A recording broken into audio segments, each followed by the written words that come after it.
लखनऊ से एक ऐसा केस सामने आया है, कोई सपने में भी नहीं सोच सकता है कि अपनी पत्नी के साथ में कोई पति इतना नीच वाला काम करेगा। आइए इस वीडियो के माध्यम से जानते हैं। स्क्रीन पर जो आपको दिख रहे हैं, इनका नाम है अंजलि और इनका पति का नाम है उपेंद्र सिंह। ये कैब ड्राइवर होते हैं और इनका एक 7 साल का बेटा भी होता है। ये जब कैब चलाने जाते हैं तो उसी बीच एक लड़की से मुलाकात होता है जिनका नाम है आरती वर्मा और वो कॉल सेंटर में जॉब किया करती थी। एक बार जब वो कैब बुक करती है तो दोनों को एक दूसरे नंबर दे बैठते हैं और बातचीत शुरू हो जाता है। अब धीरे धीरे एक दूसरे से बात करना शुरू करते हैं और नजदीकियां बढ़ने लगता है। आरती जब जॉब पे जाती थी तो इनको कॉल कर लेते थे और साथ में जाकर छोड़ दिया करते थे। पैसा भी लेने के लिए मना कर देते हैं जो उपेंद्र होते हैं, और फ्री में रोजाना लेकर जाना और वापस घर तक छोड़ना, और धीरे धीरे दोनों प्यार एक दूसरे से करने लगते हैं। आरती वर्मा को नहीं पता था कि उपेंद्र पहले से शादीशुदा है, और जो आरती होती है वो सपना देखने लगती है कि उपेंद्र से शादी कर कर अच्छे से जीवन जी लेंगे। और जो उपेंद्र भी होते हैं वो भी सोचने लगते हैं कि मेरा जीवन का सबसे परफेक्ट जोड़ी मिल गई है, जो आरती है। इसके साथ में जीवन अगर जिएंगे तो बहुत खुश रहेंगे।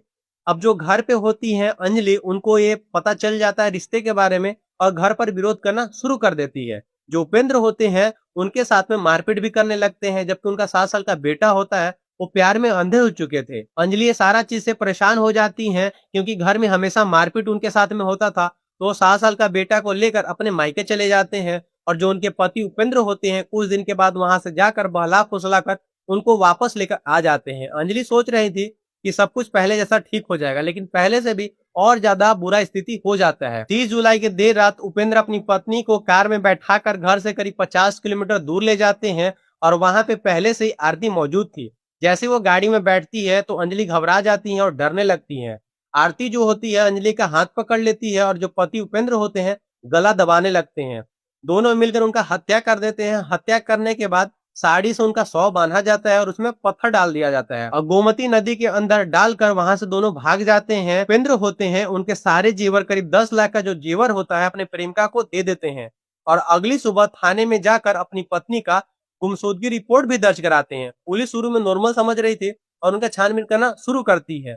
अगले दिन ही उनकी पत्नी का शव बरामद होता है, पोस्टमार्टम के लिए भेजा जाता है। पोस्टमार्टम रिपोर्ट जब आता है तो उनके पति से कड़ी पूछताछ करती है पुलिस। तो पहले झूठ बोलते हैं और उसके बाद वो टूट जाते हैं, वो सारा जुर्म कबूल कर लेते हैं। उनकी प्रेमिका जो आरती वर्मा होती है और उपेंद्र दोनों अभी गिरफ्तार हो चुके हैं कि एक पति अपनी पत्नी के बिताए हुए अच्छा पल एक प्रेमिका के कारण भूल जाते हैं और अपने पत्नी के साथ में कुछ ऐसा करते हैं। क्या ये सही है या गलत? अपनी राय कमेंट बॉक्स के अंदर जरूर से बताइएगा और इस वीडियो को शेयर कर दीजिएगा